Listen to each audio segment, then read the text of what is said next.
CAA यानी citizenship amendment act 2019 इसका implement हो चुका है। सेंट्रल गवर्नमेंट ने इसे इम्प्लीमेंट कर दिया है और इसका नोटिफिकेशन भी जारी हो चुका है।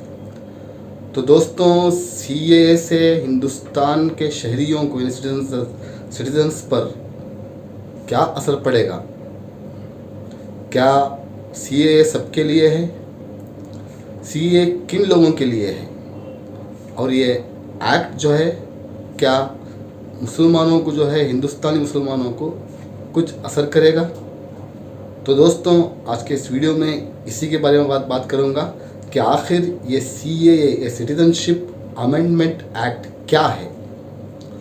तो दोस्तों, सेंट्रल गवर्नमेंट से जारी करदा नोटिफिकेशन के तहत ये CAA एक्ट जो है उन लोगों के लिए है जो पाकिस्तान, उसके बाद अफ़गानिस्तान और बांग्लादेश के अंदर जो नॉन मुस्लिम्स रह रहे हैं, जैसे कि Hindu, Christians, Buddhist, Parsis, Jains और सिख्स।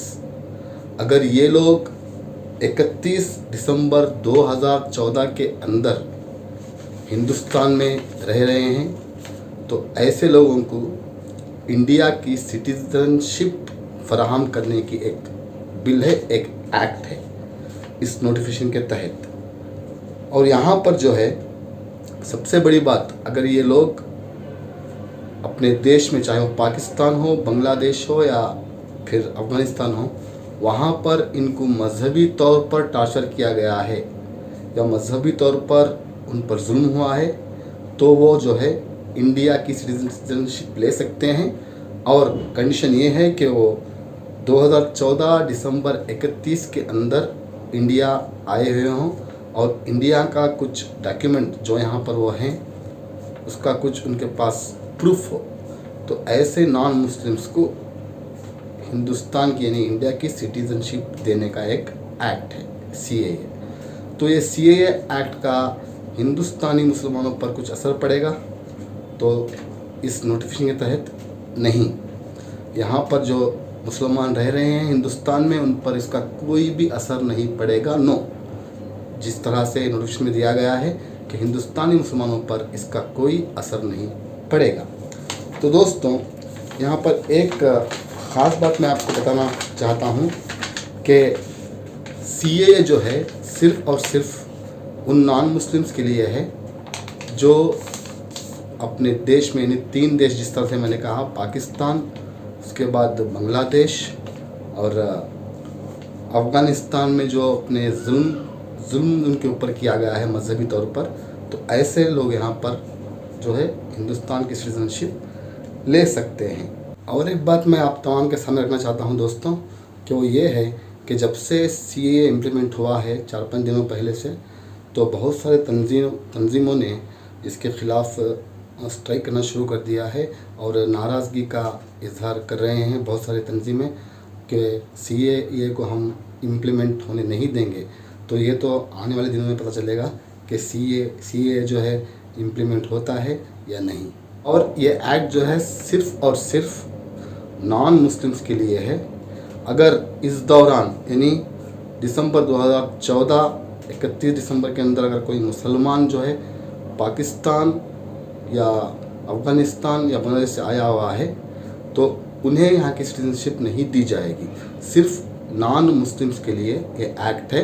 और एक बात गौर से सुनिए कि हिंदुस्तान में जो मुसलमान रह रहे हैं उनके ऊपर इसका कोई असर नहीं होगा, ये उनके लिए नहीं है। ये सिटीजनशिप अमेंडमेंट एक्ट हिंदुस्तानी मुसलमानों के लिए नहीं है, उन नॉन मुस्लिमों के लिए है जो इन 3 देशों में जो है अपने धर्म के नाम पर जुल्म सितम का शिकार हुए हैं, उन लोगों को हिंदुस्तान की यानी इंडिया की सिटीजनशिप देने का एक एक्ट है। तो यहाँ पर जो भी मुसलमान रह रहे हैं हिंदुस्तान में, उन्हें कुछ फिक्र करने की ज़रूरत नहीं है और यहाँ पर उनका डॉक्यूमेंट्स कुछ भी नहीं पूछा जाएगा, क्योंकि CAA जो है डॉक्यूमेंट्स देने का काम है, नहीं सिटीजनशिप देने का एक एक्ट है, न कि सिटीजनशिप छीनने का। तो नोटिफिकेशन के तहत यहाँ पर खुले अल्फाज में जो है मेंशन किया गया है CAA is the act of giving citizenship to the non-Muslims from Pakistan and Afghanistan with Bangladesh who are faced the religious torture in their country। तो यहाँ पर साफ तौर पर जो है वहाँ पर मेंशन किया गया है। तो यहाँ पर एक बात बताना मैं मुनासिब समझता हूँ कि जिस तरह से नोटिफिकेशन में है उस तरह से जो है CAA का इफेक्ट यानी इस सिटीजनशिप अमेंडमेंट एक्ट का इफेक्ट हिंदुस्तानी मुसलमानों पर नहीं होगा। उन हिंदुस्तानी मुसलमानों को घबराने की ज़रूरत नहीं है। ये नोटिफिकेशन में खुले अल्फाज में दिया गया है। ये सिर्फ और सिर्फ नॉन मुस्लिम्स को जो है जो बाहर से आए हुए हैं 2014 दिसंबर 31 के अंदर उनको सिटीजनशिप देने का एक एक्ट है। तो एक बात आप गौर से सुनिए और वो ये है कि CAA जो है डॉक्यूमेंट दिखाने की स्कीम नहीं है। किसी को अपना सिटीजनशिप जो है प्रूव करने की ज़रूरत नहीं है। ये जो CAA एक्ट जो है ये नॉन मुस्लिम्स को जो है सिटीजनशिप में लेने की एक स्कीम है, यानी कागज़ बनाने की, नॉन मुस्लिम्स को कागज़ बना कर देने की स्कीम है जो कि सिटीजनशिप की स्कीम है। तो यहाँ पर जो है ये CAA का तमाम डिटेल्स मैंने आपके सामने दिया है। अब नेक्स्ट चलते हैं NRC यानी नेशनल रजिस्टर ऑफ सिटीजन्स, यानी जो लोग भी 24 मार्च 1971 के बाद जो है हिंदुस्तान में आए हुए हैं, ख़ासकर जो है मुस्लिम देशों से जो लोग आए हुए हैं, इनको अपना सिटीजनशिप का प्रूफ देना है। यानी चाहे वो पासपोर्ट हो या कोई भी सरकारी डॉक्यूमेंट हो, जैसे आधार कार्ड हो, रेशन कार्ड हो, LIC हो, इलेक्शन वोटर ID हो, इन तमाम डॉक्यूमेंट्स को दिखाना है NRC में। अगर CAA इम्प्लीमेंट हुआ है तो लाजमी है कि आने वाले दिनों में NRC भी इम्प्लीमेंट हो जाए। तो जो लोग 24 मार्च 1971 के बाद हिंदुस्तान में आए हुए हैं और जिनके पास इंडिया की सिटीजनशिप का कोई भी डॉक्यूमेंट नहीं है, ऐसे लोगों को डिटेंशन कैंप में रखा जाएगा और वो जहाँ से आए हैं उनको उनके मुल्क को जो है कांटेक्ट करके वहाँ पर उनको वापस भेज दिया जाएगा। तो जो भी लोग 24 मार्च 1971 के बाद इन तीनों मुल्क से आए हैं, चाहे वो मुस्लिम क्यों ना हो, तो उन्हें जो है अपना सिटीजनशिप का प्रूफ देना है। कोई भी इंडिया का गवर्नमेंट डॉक्यूमेंट उनको दिखाना है। और याद रहे कि ख़ुद को साबित करने के लिए, हिंदुस्तान की सिटीजनशिप साबित करने के लिए उनको जो है कोई डॉक्यूमेंट ज़रूर दिखाना है जो लोग 24 मार्च 1971 के अंदर आए हैं। तो ये जो है NRC है, नेशनल रजिस्टर ऑफ सिटीजन्स। तो यहाँ पर एक ख़ास बात मैं आपको बताना मुनासिब समझता हूँ कि जिनकी सिटीजनशिप 1971 24 मार्च के अंदर जिनके बाप दादा या परदादा अगर इंडिया के सिटीजन्स हैं, तो ऐसे लोग भी जो है हिंदुस्तानी सिटीजन्स माने जाएंगे। याद रहे कि जिनके बाप दादा 1971 24 मार्च के अंदर हिंदुस्तान में रह रहे हैं, अगर उनका कोई प्रूफ है तो ऐसे लोग भी जो है इंडियन सिटीजन्स माने जाएंगे। उन्हें कुछ प्रॉब्लम नहीं होगा। अगर डॉक्यूमेंट नहीं है तो ही प्रॉब्लम होगा। तो इस वीडियो के ज़रिए से मैं तमाम भाइयों से गुजारिश करता हूँ कि जिनके भी डॉक्यूमेंट्स नहीं है वो डॉक्यूमेंट्स सही करवा लें। अपना नाम, अपना जो पर्सनल डिटेल्स है वो तमाम पर्सनल डिटेल्स, एड्रेस, तमाम जो सरकारी डॉक्यूमेंट्स हैं जैसे आधार कार्ड हो, रेशन कार्ड हो, स्कूल डॉक्यूमेंट हो, कुछ भी हो, उसमें तमाम अपना डिटेल्स जो है एक जैसा करवा लें। क्योंकि अगर CAA आया है तो NRC भी ज़रूर आएगा।